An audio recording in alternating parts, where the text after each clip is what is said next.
bio, mais ça n'a jamais été traité en quoi que ce soit. Nous, on ne traite rien. On n'a pas, les arbres n'ont jamais été traités avec le moindre produit. On n'a même pas de turbo en fait. Okay. On en a un, c'est pour les prunes. Là, on n'a pas le choix. Mais le kiwi n'a jamais été traité. Le kiwi n'est pas mellifère. Hein. Il n'y a pas de nectar pratiquement dans la fleur. Il y a pratiquement que du pollen. Il est en train de passer en professionnel pur. Il a 200 ruches, je crois, maintenant. Et donc lui, il fait principalement de l'élevage, hein, ici. Donc il vient pour le pollen, mais ce qu'il s'est rendu compte, c'est que c'est son meilleur coin ici. Meilleur dans le sens, il n'a pratiquement pas de mortalité. Dans la région, il me dit que c'est 15 à 20%. Et ici, il a eu 2% de mortalité de ces ruches. Donc il est très content et il se trouve que même si je n'ai pas particulièrement des cultures mellifères, il se trouve qu'il a des belles récoltes de miel aussi. On avait fait cet essai avec Jean Toby et puis là j'ai rencontré pas mal de monde qui s'intéressait à d'autres pratiques agricoles, d'autres angles de recherche. En discussion avec eux, on s'est dit on pourrait prendre cette parcelle pour faire un essai avec de l'eau structurée et informée. Et j'ai un ami qui est passé, qui lui n'a rien à voir avec l'agriculture, par contre il est énergéticien. Moi c'est sûr que je vois la limite où ça commençait à devenir problématique. Lui, les arbres, il ne connaît pas trop. Par contre, il m'a dit, disons, tu as une inversion d'énergie ici. Je lui ai dit, comment ça, une inversion d'énergie ? Moi, je ne la sentais pas. Puis j'ai dit, bon, ok, très bien, mais tu as vu les arbres ? Ah ouais, et puis c'est que là où en fait, il voit l'effet sur la plante. Il me dit, en fait, ton problème, c'est un problème électromagnétique. On n'a pas de subvention parce qu'on est une société anonyme, pas une exploitation agricole traditionnelle, on va dire. Et on n'a pas de protection pour le kiwi à la douane. En termes de modèle économique, on est vraiment dans le cas de figure extrêmement rare en Suisse en fait. Donc économiquement, il faut qu'on s'en sorte. Et ça veut dire que, oui, l'écologie c'est important, mais on ne pourra pas survendre nos valeurs écologiques. Il faut aussi qu'on puisse en vivre.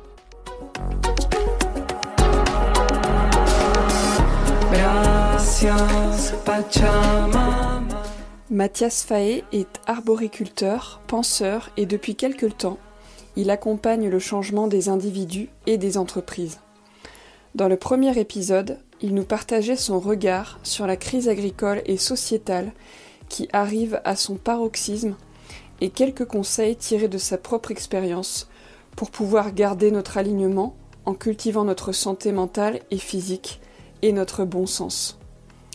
Pour cet épisode que j'enregistre en février au moment du gonflement des bourgeons, nous vous emmenons dans une balade au sein des différents espaces du domaine de la pêcherie en Suisse qui s'étend sur 20 hectares au bord du lac Léman.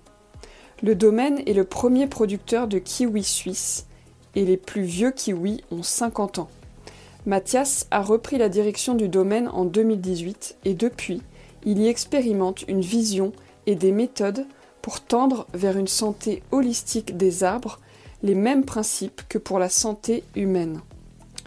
Tandis que les humains sont ouverts à beaucoup de techniques complémentaires, comme le Reiki ou la médecine chinoise, on peut appliquer au végétal des méthodes très variées, depuis l'étude agronomique des sols à l'acupuncture, en passant par la géobiologie ou l'eau structurée et informée.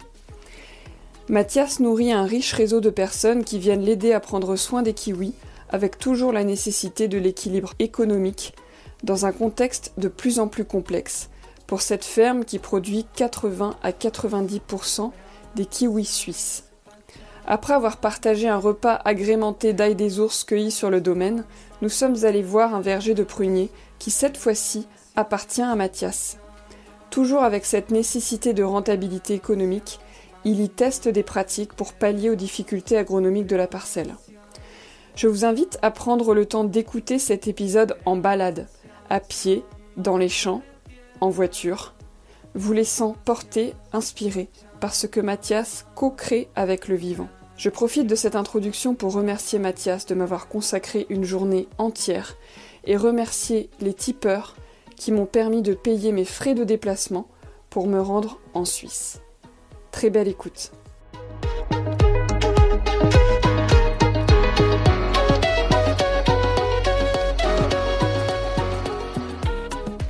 Donc en gros, l'arrivée est là-bas.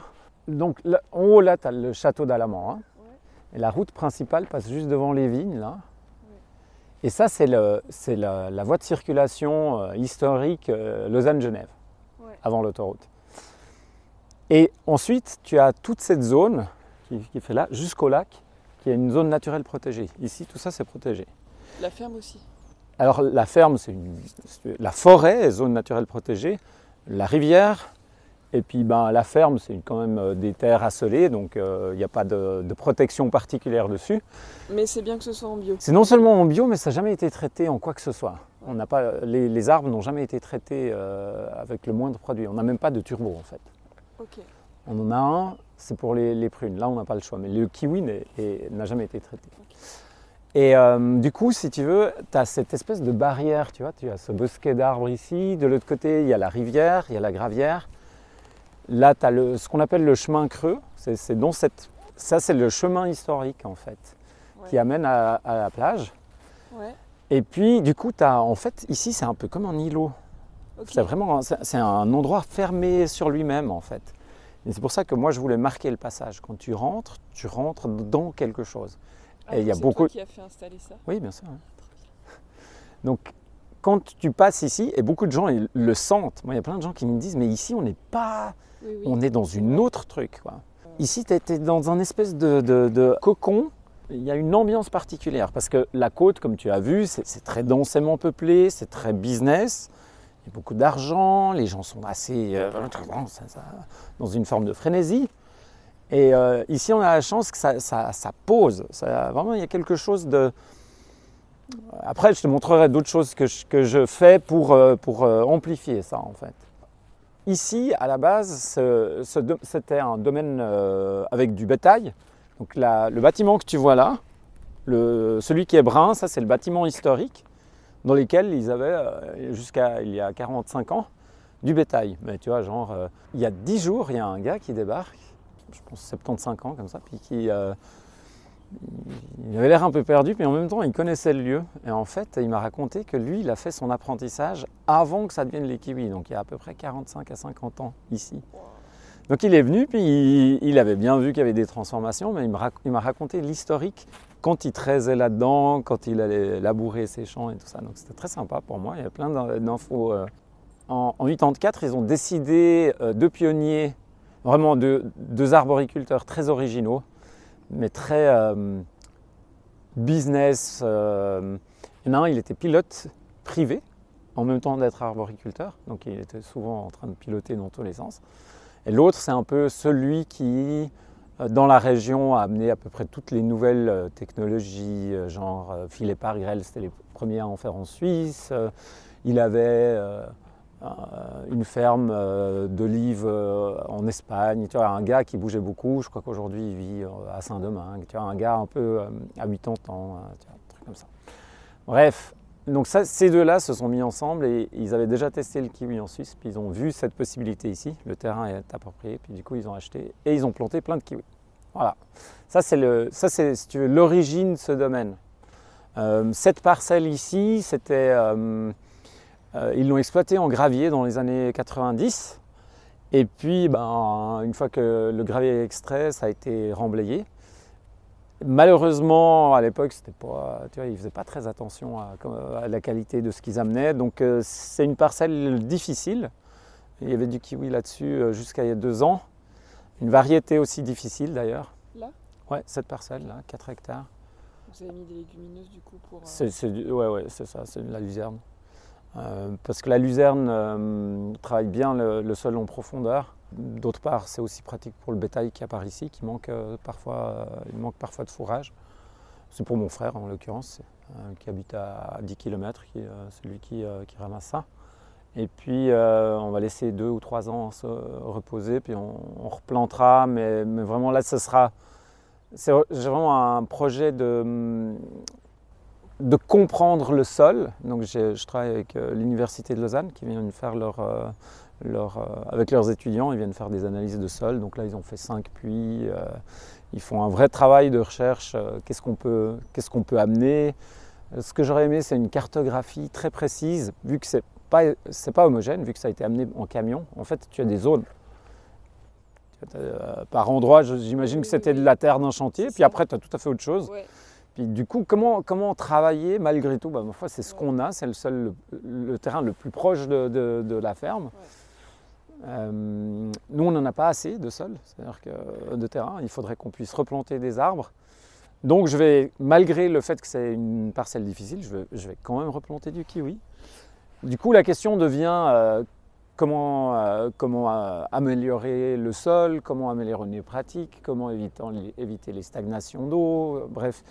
Donc j'essaie vraiment de mettre tous les éléments en place avec des gens qui sont bons dans leur métier. Là, dans une semaine, j'ai engagé une jeune femme portugaise qui est conseillère de tous les producteurs au Portugal. C'est aussi parce que mon employé est portugais. Et puis c'est aussi un peu pour lui donner un contact chouette. Vu qu'en Suisse, on est les seuls producteurs de kiwi, j'ai pas de gens qui sont compétents techniquement. Il faut que j'aille chercher les compétences ailleurs. Donc voilà, ça c'est pour avoir choix variétal, éventuellement porte-greffe, parce que pour l'instant c'est du franc. Le kiwi, le Hayward, c'est du franc toujours. Mais dans des sols compliqués, ça pourrait éventuellement être une option à voir. Donc il y a ça, et puis toute la partie, est-ce qu'on fait ce que tout le monde fait aujourd'hui, c'est-à-dire filet par grêle et tout ça, ou est-ce qu'on revient à de la pergola? Moi je préférerais revenir à de la pergola, pour moi c'est la meilleure façon de cultiver le kiwi, c'est en pergola. Je trouve que ça soit en termes de rendement pour les sols, parce que tu veux vraiment établir un sol forestier sous une pergola. Quand tu fais des rangs, en fait, tu as de la forêt sous l'arbre, mais après au milieu où tu as la bande herbeuse, en fait, ça marche pas bien. Moi, j'aime pas ça. Je trouve que la pergola serait intéressante. Donc là, c'est un peu toutes les réflexions. Puis j'ai décidé de me donner le temps.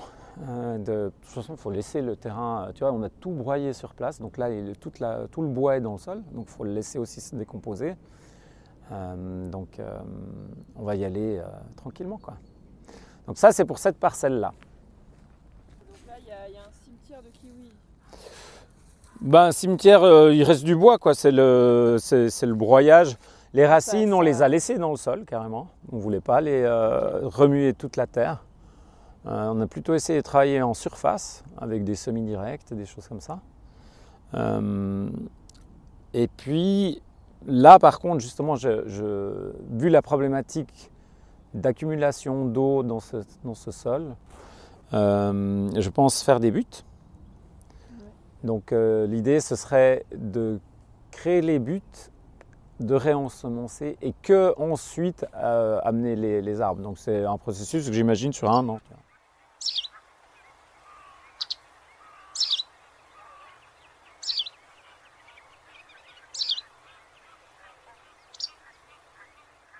De ce côté-là, tu as en fait une structure de kiwi, comme tu vois, mais il n'y a pas d'arbres. Il en reste quelques-uns là-bas. En fait, cette parcelle, elle a été plantée l'année avant que je commence. Et il y a eu des erreurs en fait de mise en place, c'est-à-dire qu'ils ont mis un arrosage je ne sais pas s'ils l'ont calculé ou s'ils ont fait des erreurs, mais ils mettaient 5 fois trop d'eau. Ce qui a stimulé du phytophthora dans le sol, ce qui a décimé tous les arbres. Mais la structure était là. Donc, je me suis dit, bon, avec du phytophthora dans le sol, qu'est-ce que tu fais? Parce que ça risque de ne pas marcher pendant très longtemps. Mais pour l'instant, je ne voulais pas juste enlever la structure qui venait d'être posée. Donc, je voulais, durant le Covid, je me suis dit, bon, il va falloir trouver autre chose. Donc, je me suis dit, bon, il faut qu'on sorte de l'arbo. C'est une petite parcelle, il y a 3000 m². Moi, je voulais de la beauté. Et je voulais quelque chose qui soit utile à ce moment-là. Donc, je suis parti sur l'idée 3 plantes médicinales. Et je me suis dit, bon, il faut que ça soit, si possible, une plante grimpante pour utiliser la structure et que ça donne quelque chose de beau quand tu arrives. Du coup, ici, j'ai mis Passiflora incarnata. Alors, c'est une plante qui, on est de nouveau à la limite. Pour qu'elle passe l'hiver, il ne faut pas que ça gèle, tu vois. C'est pour ça qu'on lui met une bonne couche de ce qu'on trouve.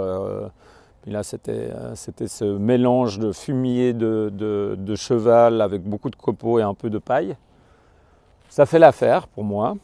C'est une plante qui va sortir de terre très tard. Elle fait minimum 15 mai. Jusqu'au 15 mai, tu vois rien. Puis après, elle sort, puis elle va attraper un des fils, puis après, elle monte. Puis après, elle utilise la structure, puis elle colonise tout ça. Et c'est magnifique. Tu vois les fleurs? Passiflora incarnata, elles sont comme ça grosses, c'est magnifique. Bleu, violette. Ouais, et puis avec une forme incroyable. Donc tout ça, ça devient un mur de passiflore. Puis en fait, j'ai trouvé un débouché. Donc je vends ça, toute la plante entière, pour faire des teintures mères. L'année passée, on a fait 2 récoltes déjà. Il faut récolter la fleur du coup. Non, tout. Toute la plante entière, fruits, fleurs, il faut qu'il y ait tous les stades. C'est comme ça que la teinture mère est la plus riche en principes actifs. Et donc on récolte, ça part et c'est broyé le jour même encore. Ah, c'est génial. Donc ouais, ça je suis très content. C'est très joli, j'aime bien l'entreprise avec qui on bosse. C'est une boîte qui est pleine de valeurs. Je ne sais pas si tu as déjà entendu parler, bon je pense en France pas, mais elle s'appelle Ceres. C'est une entreprise suisse qui a peut-être, je sais pas, ils doivent être une trentaine d'employés. Le fondateur, c'est quelqu'un de très inspirant et inspiré. Et donc il a créé, il y a peut-être 40 ou 50 ans, un moulin qui te permet de broyer la plante sans oxygène, sans contact avec l'oxygène, parce que tu as l'oxydation. La plante plus l'alcool se font broyer en même temps en absence d'oxygène, c'est manuel. Et ça te donne en fait une extraction la plus pure possible de la plante. Après ils mettent ça dans des espèces de dames-jeanne, ils ont des caves spéciales, ils remuent pendant 2 ans, donc ça te fait une teinture mère vraiment de qualité incroyable. Donc ça, c'est la passiflore. Ici, tu vois, il y a encore quelques vieux plis de kiwi parce que je les laisse. Je me dis, on va voir si, tu vois, j'essaye des poudres, je fais des trucs, des machins, puis bon, ceux-là, ils crèvent tous. Pour l'instant, j'ai 3 arbres avec une poudre qui semble réagir très très bien. Mais ça, par exemple, ceux-là, ben, eux, ils ont droit à rien de spécial. Enfin, c'est la nature, on verra bien s'ils s'en sortent ou pas. Mais je trouve intéressant de voir aussi qu'est-ce qui se passe si on laisse faire. Pas, ouais, c'est pas assez rentable, donc j'arrache. Donc là, c'est un mélange. Là, tu vois ça c'est Artemisia noix. Cette année, c'était pas terrible. J'ai pas trouvé les plantons que je voulais. Elle a produit principalement de la fleur, presque pas de feuilles. Et puis, donc, la plupart, je l'ai laissé sur pied. Je me suis dit, bon. Ça, c'est les employés qui ont fait un coin de potager. Là, tu as pas mal de tournesol. Moi, je travaille avec des régénérants de sol, différentes techniques. Et pour l'instant, ce qui semble, hein, j'en mettrai pas ma main à couper, mais ce qui semble être le plus intéressant, c'est si tu regardes les bouts de ligne. Tu vois, celui-ci, regarde celui-là, regarde celui-là. Tu vois ça? Ben, je leur ai donné de la cendre d'Agnihotra. Alors l'Agnihotra, c'est un truc que je pratique moi, qui est une technique, c'est une espèce d'offrande au soleil, que tu fais au lever et au coucher du soleil, pile à un moment donné, dans un récipient bien spécifique. Il y a c'est un vrai rituel en fait. Et la cendre issue du rituel, c'est ce que je donne à ces arbres. Mais là, c'est une cendre de quoi du coup? C'est de la bouse de vache et du beurre clarifié. Okay. Le feu est nourri que par ça et un peu de riz pour l'offrande, mais c'est tout. Donc la cendre, c'est de la bouse de vache et du beurre clarifié et toute la partie subtile que tu... voilà. Et ces arbres ont eu droit à ce traitement-là. Maintenant, est-ce qu'il y a d'autres facteurs, tu vois, liés au sol ou je ne sais pas quoi, mais c'est clairement l'arbre le plus vigoureux de la ligne. J'ai exprès donné en bout de ligne, ils étaient identiques pour que j'ai un témoin à long terme. Tu vois. Il y a aussi des acimines. Tu vois ce que c'est? Là, c'est les acimines, ça c'est Vincent. Ça c'est les acimines à Vincent. Pourquoi? Parce que je me suis dit, les acimines aiment l'ombre les premières années. J'ai des arbres qui sont en train de lâcher. Donc on pourrait se dire qu'on va utiliser la fin de l'un pour protéger le jeune assiminier. Et puis quand de toute façon le kiwi aura fait j'aurai des assimines. C'est ça. Donc là c'est ce coin-là, les 4 premières lignes. Maintenant j'ai mis les assimines dedans. Donc c'est tout une expérimentation. Donc ça, ce champ-là, c'est un terrain d'expérimentation pour moi. Alors, ça c'est un copain qui amène ses ruches. C'est intéressant parce que le kiwi n'est pas mellifère. Hein. Il n'y a pas de nectar pratiquement dans la fleur. Il n'y a pratiquement que du pollen. Donc lui, il est en train de passer en professionnel pur. Il a 200 ruches, je crois, maintenant. Et donc lui, il fait principalement de l'élevage, hein, donc ici. Donc il vient pour le pollen, mais ce qu'il s'est rendu compte, c'est que c'est son meilleur coin ici. C'est meilleur dans le sens, il n'a pratiquement pas de mortalité. Dans la région, il me dit que c'est 15 à 20%. Et ici, il a eu 2% de mortalité de ses ruches. Donc il est très content et il se trouve que même si je n'ai pas particulièrement des cultures mellifères, il se trouve qu'il a des belles récoltes de miel aussi. Tu vois, il y a beaucoup de forêts et puis il a luzerne et puis dans le rang, il n'y a pas de phyto, donc en fait il est très content, quoi. Que tu as, comment dire, tu as réussi à développer une colonie d'abeilles sauvages? Ça c'est sur ma ferme à moi. C'est encore autre chose. Ouais. Mais ouais, là j'ai dans les champs de pruniers, c'est la maçonne rousse qui est adaptée en fait à la pollinisation du prunier que j'ai moi. Ouais. C'est vraiment synchrone. Elles sont particulièrement casanières, c'est-à-dire qu'elles restent dans tes champs, même si tu as du colza juste à côté, elles vont sur tes fleurs et pas sur le colza, ce que les abeilles ne font pas en général.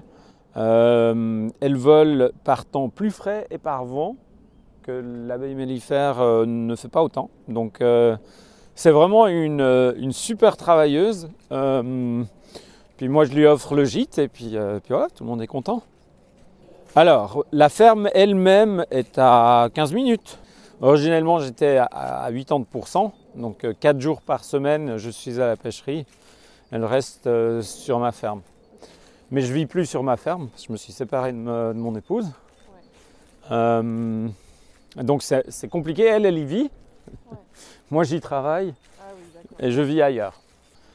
Si tu veux, la ferme elle-même, c'est un tout petit bout de la ferme familiale. C'est mon frère qui a repris la grosse partie. Puis moi j'ai un tout petit hangar avec un tracteur. Tu vois, c'est une micro-ferme. Hein. C'est mon frère qui a repris la ferme. Et moi, j'ai repris les bouts que personne n'intéressait. Ouais. Donc, c'est autre chose, tu vois. Donc là, tu vois, donc ça, c'est une parcelle de Hayward. Ça a 40 ans. Là, ils ont été taillés. Là, je suis en train de broyer. Là, ils sont en train de finir de tailler. C'est une parcelle, elle est pas mal, mais elle est vraiment, je pense que d'ici 5 ans, elle va disparaître. Elle va être renouvelée aussi. Là aussi, il y a pas mal de problématiques, accumulation d'eau, tu vois, par exemple, là c'est super dangereux de passer dans le coin parce qu'on a eu énormément de précipitations. Ah bah, tu vois, par exemple, je pense qu'on ne va même pas pouvoir passer à pied.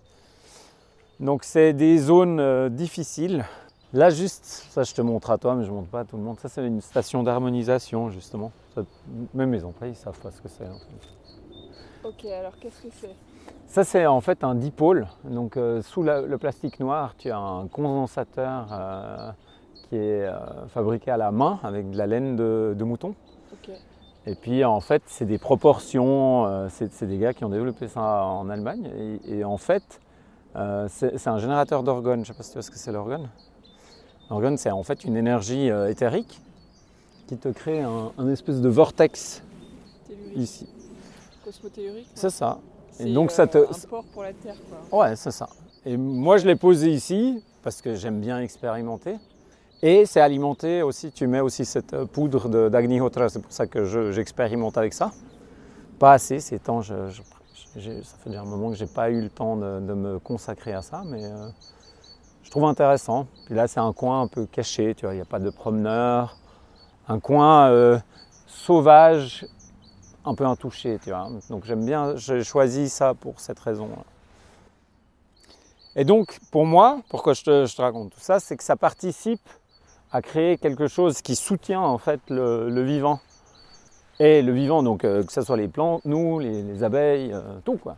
L'agroécologie englobe pour moi l'énergie et le subtil. Donc, les agroécologues, paysans, paysannes, ils ont le droit de mettre en place tout ce qu'ils veulent sur leur ferme pour soutenir le vivant, quoi. Bah, bien sûr. Et ils ont même intérêt à le faire. Voilà, et les personnes pour qui ce genre de pratique ne parle pas, tant pis, c'est pas grave. Ouais, et tu vois, moi je suis pas en train de dire que j'ai trouvé la solution. Moi j'expérimente, c'est tout. Après, et ça te fait du bien et c'est tout. Ouais, rien que l'intention est déjà... Exactement. Et si dans 10 ans je ferai le bilan, ça sert à rien de le faire. Tu vois, moi, ça fait 1 an et demi qu'elle est là. Mais on fera le bilan bien plus tard. Les cycles de la nature, c'est lent, c'est long. Il n'y a pas besoin de s'exciter et de vouloir tirer des conclusions avant l'heure, quoi.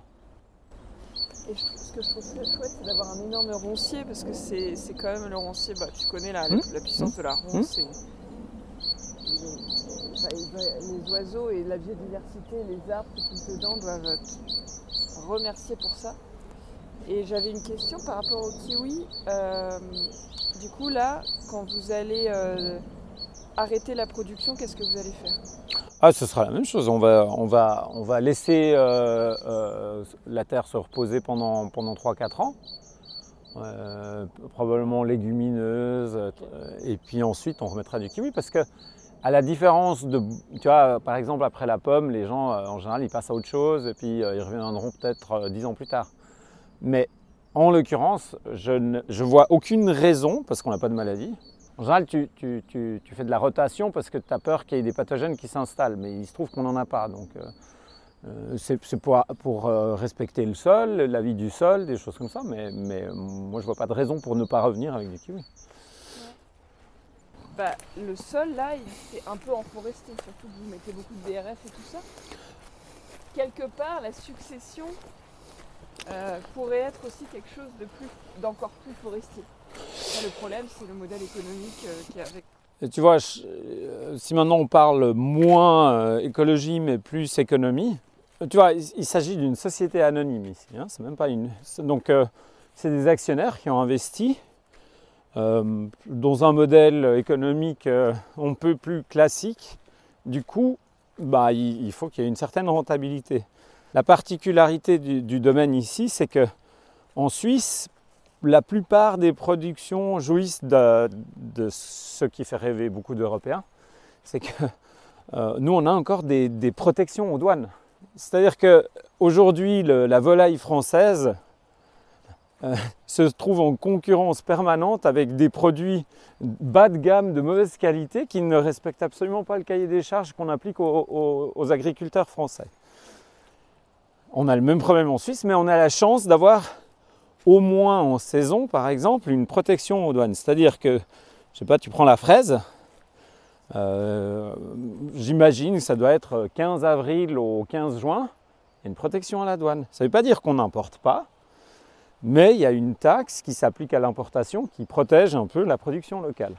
Et puis, la deuxième chose, c'est qu'il y a des subventions pour les agriculteurs. Ici, le domaine, on n'a ni l'un ni l'autre. On n'a pas de subvention parce qu'on est une société anonyme et pas une exploitation agricole traditionnelle, on va dire. Et on n'a pas de protection pour le kiwi à la douane. Donc on est, en termes de modèle économique, on est vraiment dans le cas de figure extrêmement rare en Suisse en fait. Donc économiquement, il faut qu'on s'en sorte. Et ça veut dire que, oui, l'écologie c'est important, mais on ne pourra pas survendre nos valeurs écologiques. Il faut aussi qu'on puisse en vivre. Tu vois, la particularité, c'est que vu qu'il y a simplement en termes de climat très peu de possibilités de faire du kiwi en Suisse, on n'a pas tellement de concurrence interne à la Suisse. et que pour l'instant il y a un pourcentage certainement restreint, mais de la population suisse qui est prête à payer le prix suisse. Ce qui crée en fait une niche de marché pour nous. Quelle est la taille de cette niche, je ne sais pas. Pour l'instant, en tout cas nous, on pourrait produire un peu plus, mais on doit renouveler beaucoup d'arbres, comme je te montrais avant. Donc la partie économique, pour nous, on a une niche qui nous appartient presque. Et donc, on va remettre du kiwi où il y avait déjà du kiwi. Parce qu'on ne va pas commencer à faire de la pomme ou je ne sais pas quoi, tu vois.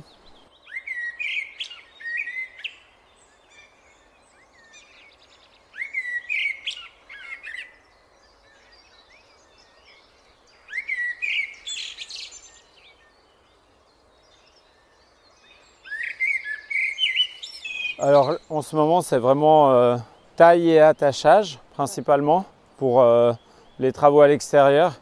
Et pour moi, la partie vente, c'est en ce moment que se vendent le plus de kiwis en fait. Parce qu'on les récolte au mois de novembre. On commence la vente au 15 décembre. Ces 2 dernières années, les mois de décembre, janvier sont très calmes. En termes de vente, j'ai entendu différentes explications, mais je ne suis pas persuadé que c'est les bonnes explications. On m'a dit que sur le marché européen, il y a beaucoup de kiwis néo-zélandais au mois de novembre, probablement début décembre. Et après, la production européenne arrive sur le marché, qu'il y aurait pas mal de monde qui a besoin de cash et qui veut donc vendre rapidement. Et du coup, il y a une pression importante sur les prix. Puis, vu qu'on a nos propres installations de conservation, moi je pousse pas trop. En fait, ça me va aussi si on vend en mars-avril. Mais c'est franchement, les dynamiques de marché, c'est devenu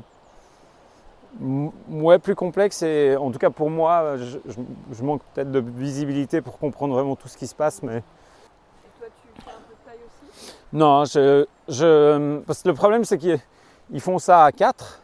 Et si tu viens juste pour tailler 2 heures, parce qu'après tu dois retourner, ça vaut. Alors oui, c'est sympa d'aller voir comment ça se fait, mais vu que moi j'ai les camions qui viennent, j'ai tout l'administratif, tout ça, ouais.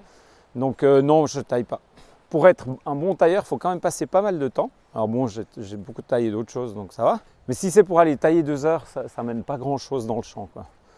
Puis donc j'ai 4 tailleurs, 4 attacheurs en ce moment. Là, ce que je te propose, c'est qu'on va faire une balade jusqu'à l'embouchure de l'Aubonne. La rivière, maintenant, ça fait quelques années que le Conseil d'État a décidé de lui permettre de divaguer. C'est-à-dire qu'elle est libre de grignoter les berges et d'emporter ce qu'elle veut. La parcelle que tu as vue de kiwi auparavant, elle est en train de se faire manger une ligne d'ailleurs. Donc c'est quelque chose que j'observe avec attention parce qu'on pourrait éventuellement perdre des bouts quand même assez importants, comme là par exemple, tu vois. Il n'y a pas de compensation ? Non.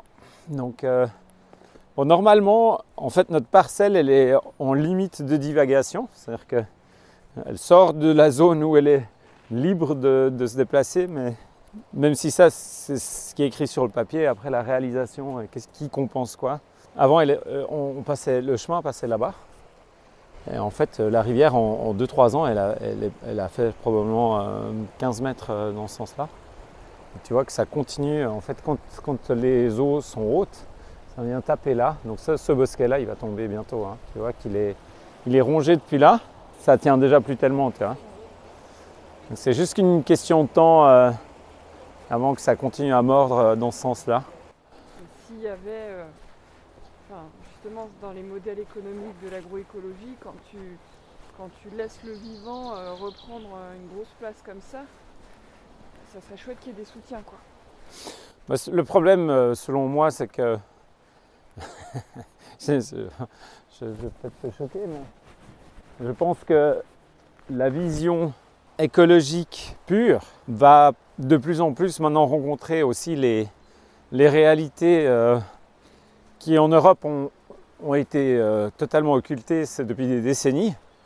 Et en Suisse, c'est 45% d'autosuffisance. La France était un exportateur de denrées alimentaires pendant, je ne sais pas, je ne connais pas les chiffres, mais la très grande majorité de son histoire. C'était le producteur de denrées alimentaires de l'Europe, de loin. C'est plus le cas aujourd'hui. Hein.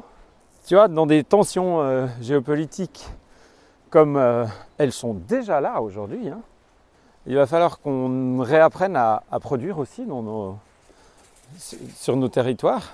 Il va y avoir de plus en plus une demande supplémentaire en fait, qui va rentrer en conflit avec une écologie qui est vue pour certains comme tu vois, par exemple la mise en jachère. Les meilleures terres juste à côté d'ici, qui sont au bord de lac, des terres de qualité équipées de réseaux d'irrigation, sont mises en jachère.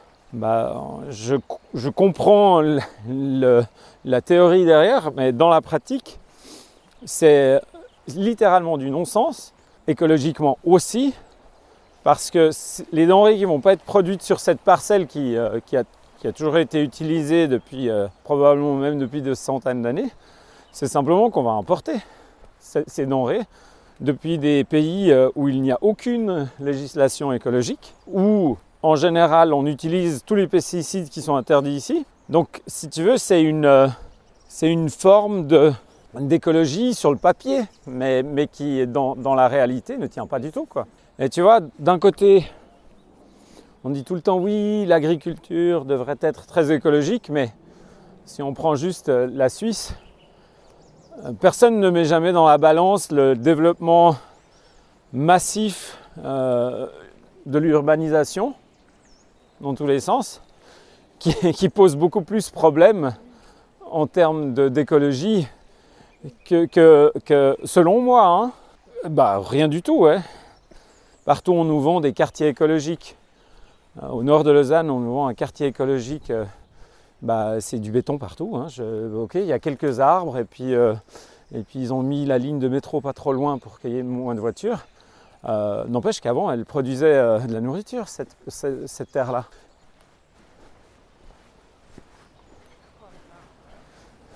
Je suis jamais venue dans un endroit aussi... Bienvenue dans mon quotidien. Hein. Donc on arrive ici à l'embouchure de l'Aubonne, donc la rivière qui traverse le domaine. Cette embouchure est très particulière parce que elle est encore relativement sauvage, ce qui est rare sur le lac Léman. Et donc on a comme un promontoire, les alluvions qui ont été formées par l'Aubonne, qui créent un promontoire et qui permettent de presque marcher sur l'eau. Donc tu vois, de ce côté, tu as Genève qui se trouve à 35-40 km dans ce sens-là. Et si tu viens là, tu vois l'autre bout du lac pratiquement à 50 km là-bas. Et le bout du lac est le Valais et les Alpes. Donc le coin est assez fantastique. Qu'est-ce que t'en dis ?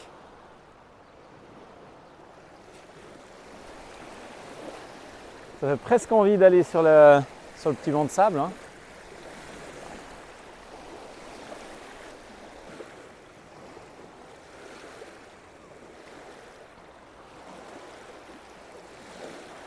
Tu viens de baigner de temps en temps ? Ça m'arrive, mais pas assez. J'adore cet endroit. Hein. Pour moi, c'est clairement un des arguments qui m'a fait changer de vie. Hein. Parce que moi, ma ferme, elle est justement au pied du Jura, plutôt là-haut. C'est très beau aussi, c'est beaucoup plus calme que de ce côté-là. Mais le lac et la rivière, c'est quand même d'être au contact avec eux au quotidien, c'est génial. Tu vois.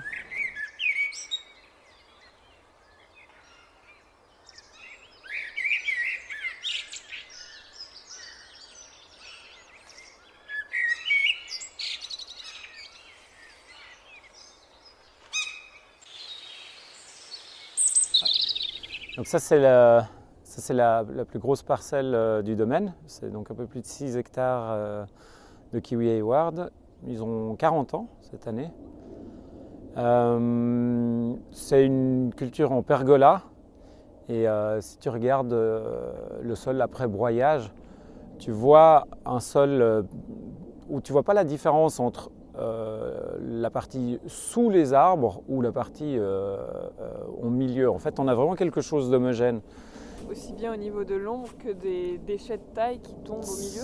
Bon, ça c'est parce que le broyeur, en fait, moi j'ai un endaineur, donc ça ramène toutes les branches, puis ça te le broie sur toute la largeur, je passe en 2 fois. Mais si tu regardes, donc ça c'est de la potentille principalement. Au printemps, ça se couvre de potentille. Ensuite, on a beaucoup d'orties. Un peu, mais presque pas de graminées parce qu'il n'y a pas assez de lumière pour elles. Ouais, le sol est forestier. C'est vraiment un sol forestier. Tu regardes les turicules, il y en a partout. Et donc ça, on est à 7,1 de matière organique. Donc c'est vraiment un sol extrêmement riche. Sur les 20 dernières années, c'est 30 tonnes hectares en moyenne lycée. Et c'est 55 unités d'azote qu'on amène. Pour l'instant, on amène principalement de l'azote, un peu de potasse, mais pas d'engrais bord, rien de particulièrement recherché. On est vraiment très basique. On fait le moins d'interventions possible. Donc là, au niveau machine, on broie les branches. On va épandre l'engrais. En général, on le fait en 1 fois avec un engrais longue durée. Fumier de poule. Cette année, je passe plutôt sur du fumier de poule. Je ne vais pas toujours utiliser les mêmes engrais parce qu'il y a pas mal de changements au niveau des prix aussi maintenant. Donc pas de traitement phyto. Donc ensuite, on va passer, je dirais, 3 fois la faucheuse. Et c'est tout. En fait, après, on rentre. Des orties. Ouais, c'est tout. Donc à partir de mi-juillet, on ne rentre plus dans la parcelle jusqu'à mi-novembre. Donc on va avoir des orties assez hautes. Mais nous, elles ne nous gênent pas plus que ça. Alors oui, il faut s'habiller pour aller traverser la parcelle, et c'est que dans les bords, là où il y a un peu de lumière, sous la pergola, il n'y a pas grand-chose. Il y a une petite couverture, mais très, très légère. Et je trouve que la parcelle est un exemple de ce qu'on peut atteindre comme équilibre en évitant en fait les interventions trop fortes. On essaie vraiment de diminuer au maximum les interventions. Parfois on n'a pas le choix, mais de ne pas rentrer avec les tracteurs. Moi je me fais vraiment, d'ailleurs c'est un point absolument crucial selon moi, c'est je préfère ne pas laisser rentrer avec les machines des employés qui ne comprennent pas très bien. Il faut vraiment, on essaie de broyer que quand c'est gelé, ou alors le sol extrêmement ressuyé, et d'avoir, si possible, aucun tassement. D'ailleurs, tu n'en verras pas. Tu ne verras pas de tassement dans ces sols. Ce qui permet une vie du sol particulièrement développée. Avec la matière organique, il n'y a pas grand-chose à faire. En fait. Voilà. Donc ces kiwis ont quel âge? 40 ans. Et tu penses qu'ils vont durer encore combien de temps? La parcelle la plus âgée, que je te montrerai plus tard, à 50 ans. Okay. Donc pour l'instant, la problématique qu'on a, c'est une problématique de structure. Si tu regardes les piquets, toute la parcelle se penche. Et on a vraiment des problématiques que ça commence à être trop bas. Mais renouveler ça, tu vois, essayer de redresser 6 hectares d'arbres, c'est pratiquement impossible. Donc je ne sais pas, je pense que ce sera probablement la structure défaillante qui posera problème avant que les arbres soient arrivés au bout. Et je pense que d'ici 10 ans, elle sera quand même dans un état... il y a déjà des lignes où on n'arrive pratiquement plus à passer, même avec nos tracteurs qui sont les plus bas qu'on puisse trouver. Alors c'est une année où on a fait beaucoup de tailles assez importantes, donc c'était nécessaire. On a fait beaucoup de tronçonneuses. Ici, ça ne débourre pas encore, mais il y a quand même déjà le gonflement des bourgeons. Ça, c'est déjà en train de gonfler là. Tu vois ça? Là, ils sont déjà en train de gonfler. Ils ne sont pas encore ouverts, mais avec la chaleur qu'il fait, ça ne va pas tarder. On est quoi aujourd'hui? Le 25 février, on a 3 semaines d'avance, quoi. Ça, c'est 2 arbres, en fait. Je vais te raconter l'histoire. Mais... Ils ont planté, et quand ils ont planté, ils se sont dit qu'ils allaient faire, pour assurer le coup, Ils ont chaque fois planté 2 arbres dans le trou de plantation, avec l'idée d'en supprimer un sur 2, de garder le plus fort. C'est ce qu'on m'a raconté, je n'étais pas là. Et en fait, ils ne l'ont jamais supprimé.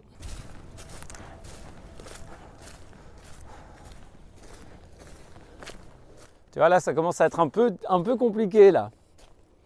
Donc, quand tu as tout le poids des kiwis dessus, cette année, on les cueillait et ils étaient à cette hauteur. Tout ça, ça descend, quoi. C'est l'horreur, là. Là, c'est l'horreur. Les tracteurs, tu ne sais pas comment faire, donc tu tiens les câbles comme ça pour pouvoir passer. Non, le problème, tu vois, la structure était mal faite. Ils ne connaissaient pas à l'époque, mais aujourd'hui, je ne ferais pas une structure... regarde, les poteaux sont lâches. Regarde, là, il s'est couché. Pendant 40 ans, ils ont rien fait, quoi. Ils n'ont pas investi, ils n'ont pas renouvelé. Et ma foi, voilà, moi j'arrive quand tout est à refaire, quoi. Je voulais organiser un concert là-dessous, en fait. En fait, la rue, c'est aussi la rue de la pêcherie. Et c'est vrai qu'à l'Amont, pour un petit bled de 300 ou 400, il y a encore 4 maintenant. Pêcheurs professionnels, ce qui est exceptionnel, quoi. Regarde ça, juste cette branche. Incroyable. Juste incroyable. Si tu veux, c'est les maîtres du lieu, donc... C'est les gardiens ? Ouais, clairement. Non, et puis tu vois, comment quantifier la beauté ? Heureusement, on ne peut pas. C'est le seul truc qu'on ne peut pas quantifier. Et alors, Dieu sait s'ils y contribuent, hein. Et eux aussi, là, regarde.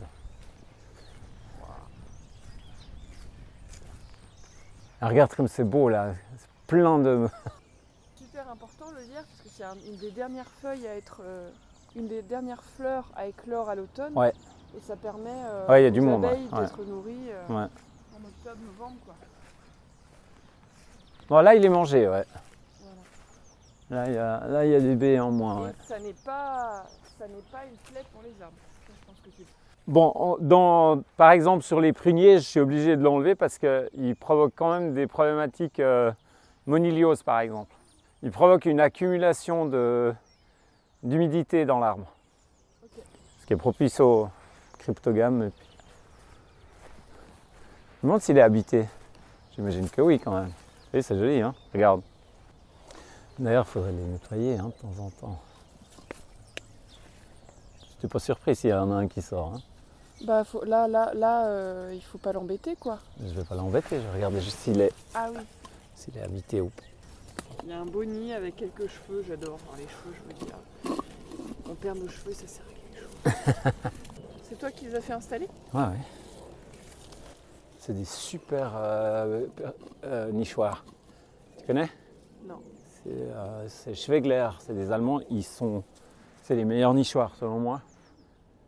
Ils font pour tout, tu as tous les oiseaux, toutes les chauves-souris, tu as tout. Et c'est fait avec une matière qui... tu as l'impression que c'est du béton, mais c'est du béton qui ne chauffe pas et qui respire. Ça, tu connais ? Ça, ce qui pousse là. Je connais, mais j'ai oublié le nom. L'ail des ours. C'est que ça. Jusqu'à là. Okay. Tu pourrais en faire des. des pestos, des montagnes de pesto. Et si tu creuses, tu as des petites gousses d'ail. Hein. Ouais, là, ça fait envie par ici, non ? Moi, j'aime bien quand c'est un peu. Qu'en dis-tu ? Bon, hein ? Bah écoute, je vais en rajouter un peu à la salade. Bah oui. Pas trop, hein. Pourquoi ? Bah c'est quand même fort. Ouais, mais c'est exactement ce qu'il nous faut au printemps. La chaleur. Est-ce que tu as l'impression de ne pas assez profiter de cet environnement magnifique comme toi ? Ouais. Bah si tu veux, c'est toujours une question d'équilibre. Parce que Tu vois, je passe beaucoup de temps devant l'ordi, c'est une réalité, pour diverses raisons. Tu vois, en tout, j'ai à peu près, l'année passée, je crois que j'ai fait 40 certificats de salaire sur une année. Donc tu vois, j'ai de la gestion administrative quand même importante, j'ai des conseils, je suis en train de finir mon propre site internet. Et puis, je pense que c'est aussi un peu ma tendance naturelle de beaucoup réfléchir, beaucoup trop réfléchir. Mais j'en profite quand même beaucoup. Je dirais, ces 2 dernières années, je l'ai beaucoup partagé, le lieu. Tu vois, je fais des visites guidées. J'ai souvent de la presse, tu vois. Chaque année, j'ai 2 ou 3 médias qui viennent faire des reportages ici. Tu vois, on a fait un open air cinéma ici.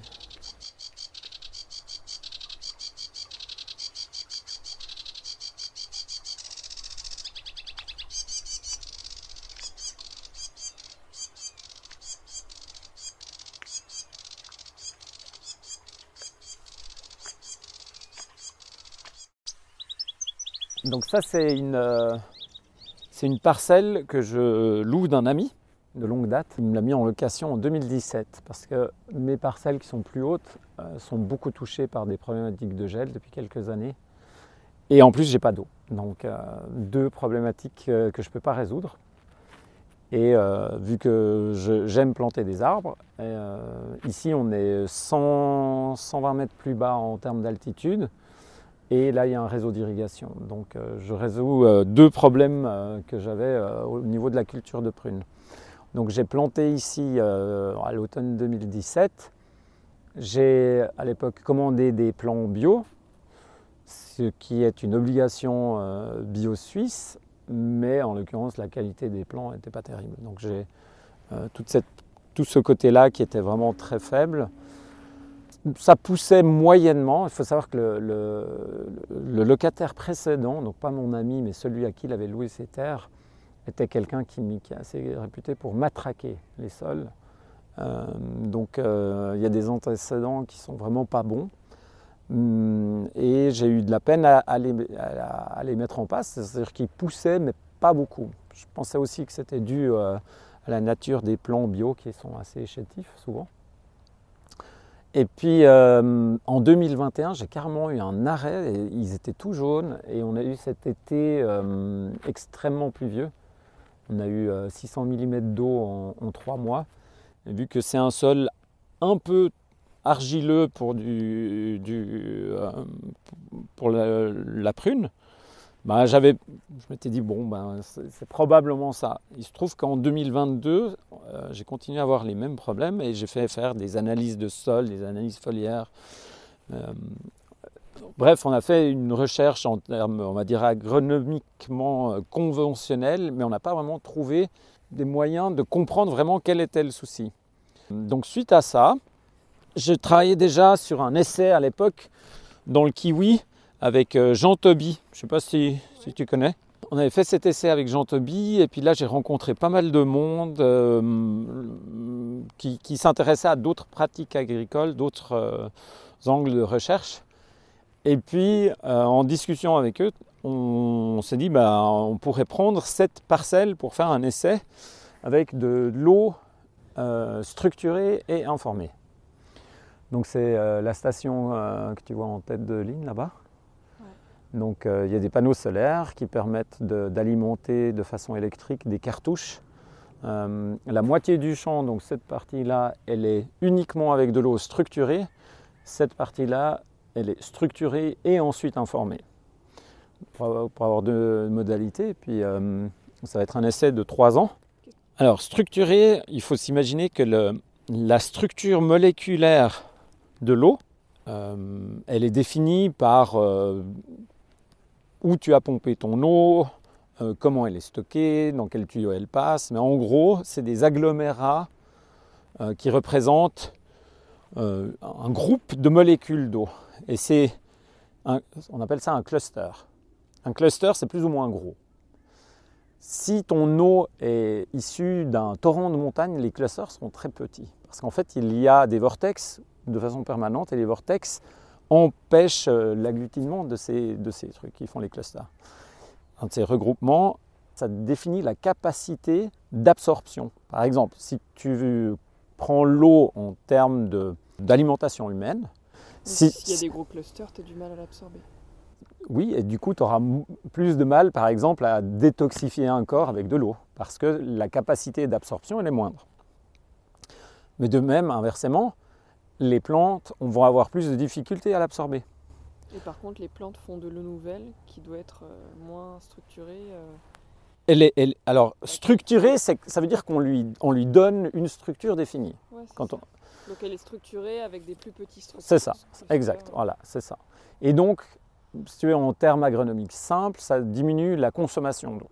Okay. On estime en général à 15 à 20% d'eau en moins, puisque déjà un avantage certain, une meilleure assimilabilité. Et puis la deuxième partie du traitement, donc ça c'est de l'eau informée, là on ajoute une information, parce que l'eau peut porter de l'information. C'est la base de l'homéopathie par exemple. Et donc là, on lui amène une information issue de forêts de Sologne. Donc on a un ingénieur du son qui va dans une vallée particulièrement préservée. Et en fait, il prend le spectre magnétique, audible, qu'il enregistre avec des microphones. Il en retire tout ce qui pourrait y avoir un avion et tout ça. Et en fait, il reste la vibration émise par le lieu.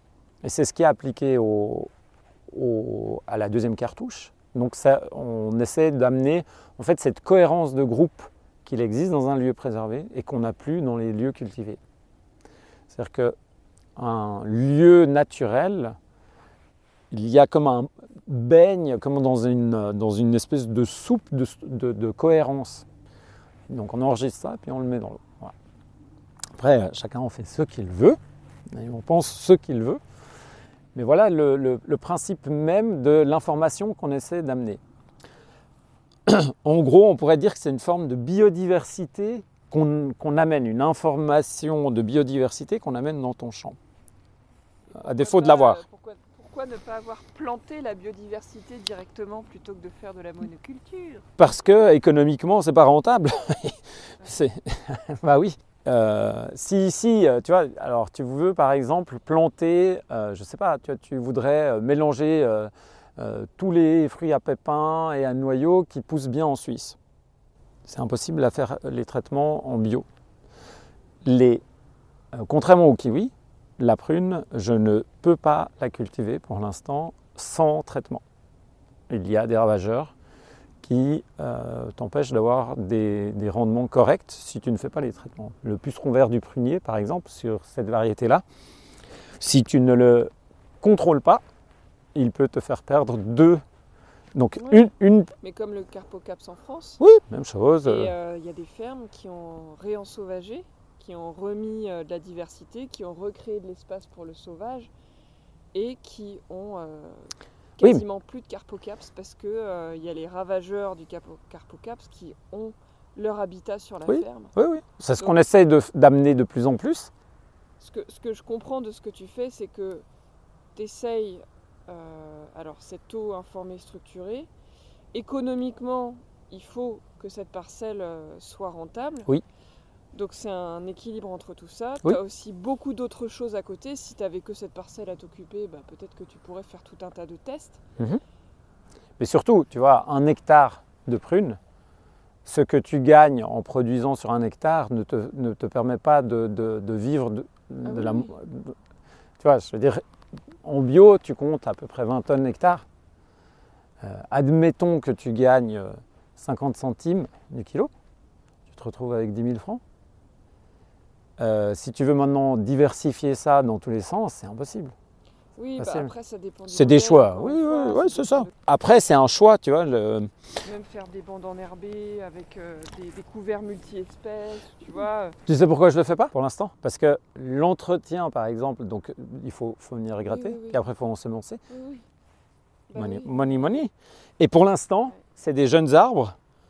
Et donc pour l'instant, ils me ramènent rien, ils me coûtent. Et sur mes autres cultures, pour l'instant, j'ai eu pas mal de kata, donc j'ai pas les fonds actuellement, pour faire tout ce que je pense que tu as totalement raison, ce serait intéressant. si par la suite, je peux mettre tout ça en place, je le fais, tout en sachant que j'ai besoin que la parcelle devienne productive. Et pour l'instant... Tu as trouvé comme approche, et puis ça t'intéresse? Oui. Ça te passionne, cet aspect un peu subtil? Disons que... Enfin, semi-subtil, c'est scientifique d'ailleurs. Oui, bien sûr. Disons que, tu vois, dans d'autres projets dans lesquels je suis impliqué, des projets non agricoles, je m'intéresse beaucoup à l'eau, parce que là aussi, je pense qu'il y a de grands horizons scientifiques qui s'ouvrent. Si on parle du 4e état de l'eau, par exemple, il y a de nombreuses applications qui arrivent dans plein de domaines. Et tu vois, même si ce n'était que d'économiser 20% d'eau, à une époque où l'eau devient critique, je pense que c'est tout à fait intéressant de le suivre, même qu'à ce niveau-là. Si maintenant j'observe une différence entre l'eau uniquement structurée et celle structurée et informée, tant mieux. Et sinon, tant pis, on en tirera les conclusions à la fin.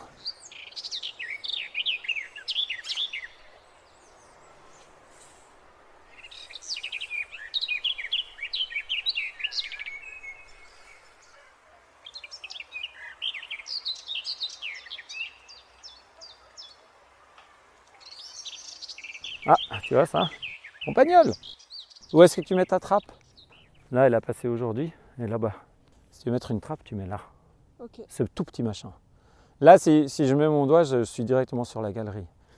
Quand c'est gros comme ça, tu ne sais pas où elle est. Parce que tu as le campagnol qui lui ferme toujours ses galeries, et tu as la souris des champs qui, elle, laisse les galeries ouvertes. Mais là, tu voyais que ce n'était pas une souris des champs, parce que tu vois que c'est pas une souris des champs, elle va te laisser des traces. En particulier, vu que maintenant c'est humide, tu vas voir comme des petites traces, quoi. Ici, par exemple, on a eu un phénomène très très intéressant l'année passée. Je ne sais pas si tu vois la différence, d'ailleurs, c'est très marqué, regarde là. Entre cet arbre, par exemple, et les suivantes, est-ce que tu vois une différence?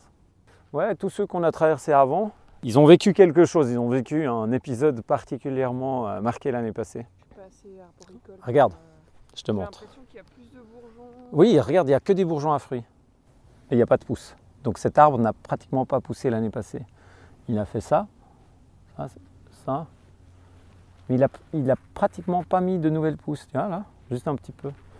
Il suffit que tu regardes déjà celui-là, il en a déjà plus, tu vois. Celui-ci, il a failli claquer, c'est pour ça qu'il a cette...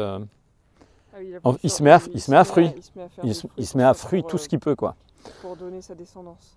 Et si tu prends celui-là, de même, il a beaucoup de bourgeons à fruits. Tu vois là, là, il est plein. Ouais. Si tu prends cet arbre-là, il a déjà beaucoup plus poussé, celui-là. Ouais. Et plus tu vas aller dans la ligne ici, plus il n'y a pas ce problème. Donc, ce qui s'est passé l'année passée, c'est qu'on était... c'était fin mai. Ces arbres étaient littéralement bloqués ici. Ils étaient blancs.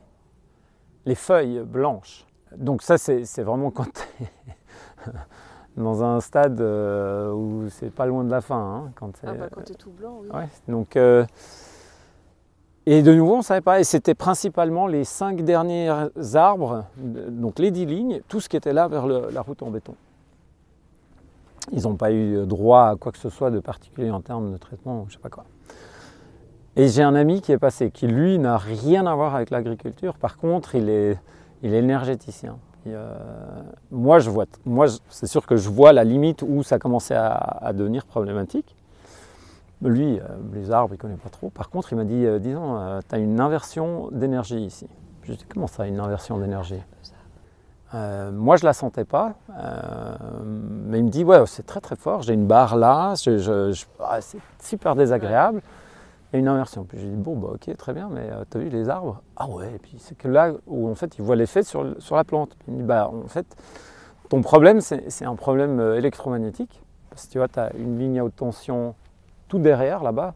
C'est une très haute tension. Ça a une ligne à moyenne tension. Là, tu as le chemin de fer. Et là-bas, tu as une tour 5G. Il me dit, c'est ça. D'accord, super, mais maintenant, on y fait quoi? Il me dit, je vais te corriger ça. Et il était là, il a fait son alignement énergétique. Et je l'ai documenté. Une semaine après, tous ces arbres sont repartis. Mais ils ont été bloqués jusqu'à peu près fin mai. C'est pour ça qu'aujourd'hui, ces arbres-là n'ont pas fait de pousses importantes. Mais ils vont survivre. Parce qu'après, ils sont repartis. Mais ils ont été bloqués pendant les 2 premiers mois de l'année passée. Dû, selon cet ami, à des problématiques électromagnétiques. Et lui, il traite ça aussi chez les êtres humains. C'est pour ça que je te dis que moi, ça m'intéresse, parce qu'il fait ça chez les gens qui sont sensibles aux ondes électromagnétiques. Il y en a de plus en plus. Il me dit, bah oui, mais c'est la même chose ici. Tu peux faire le même traitement pour les arbres que ce que tu fais pour les êtres humains.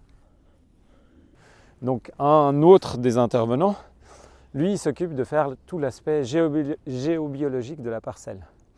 Donc, en quoi ça consiste?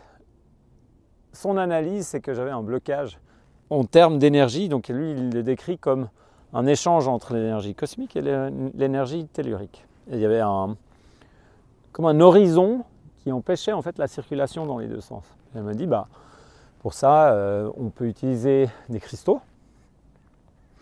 Il me dit, tu prends des cristaux et tu les enterres. Donc j'en ai mis un ici, que tu vois la tête qui dépasse là.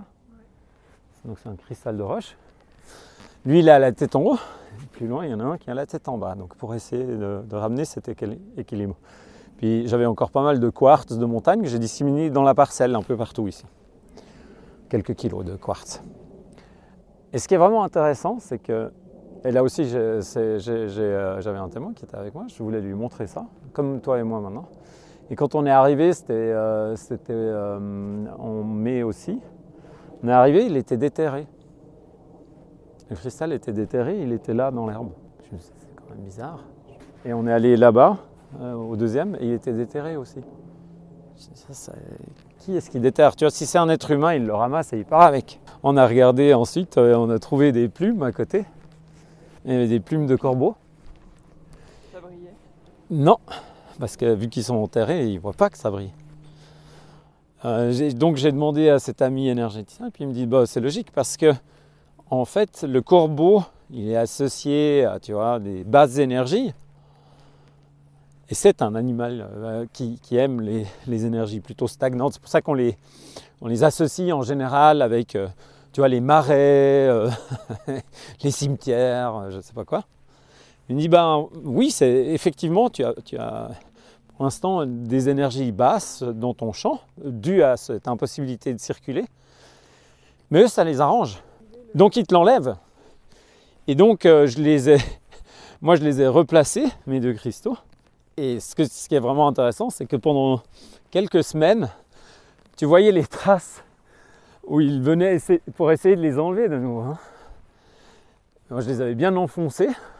Et j'ai, comme interprétation aussi de quelque chose qui change, tu les entends. Ouais. Ils sont à peu près 80. Et ils sont entre ces 2-3 villages tout le temps. Et ils aimaient bien stagner un peu dans mon coin là. Je dirais depuis le mois de... Je crois que c'est le premier que j'ai vu, c'était en juillet. J'ai commencé à avoir d'autres oiseaux dans la parcelle. Donc les corbeaux étaient moins là, par contre j'ai eu souvent des hérons. Puis après les premières mésanges. Et donc il y a vraiment quelque chose que j'ai jamais observé auparavant. J'avais tout le temps la présence de ces corbeaux. Et là ça a vraiment commencé un peu à bouger. Comme je disais, c'est un essai sur 3 ans. On fera le bilan à la fin. Mais ce que je peux dire à cette étape intermédiaire, c'est que, comme je disais, il n'y avait pas de pousse. Les arbres ne poussaient pas. En 2021 et 2022, j'ai eu genre 25 cm de pousse, qui est très peu. Et cette année, j'ai eu 75 cm. Donc ça a bien poussé. C'est pour ça que tu as vu qu'il y avait de quoi tailler. Donc on va voir la suite. Le résultat intermédiaire est vraiment intéressant pour moi. On verra la suite.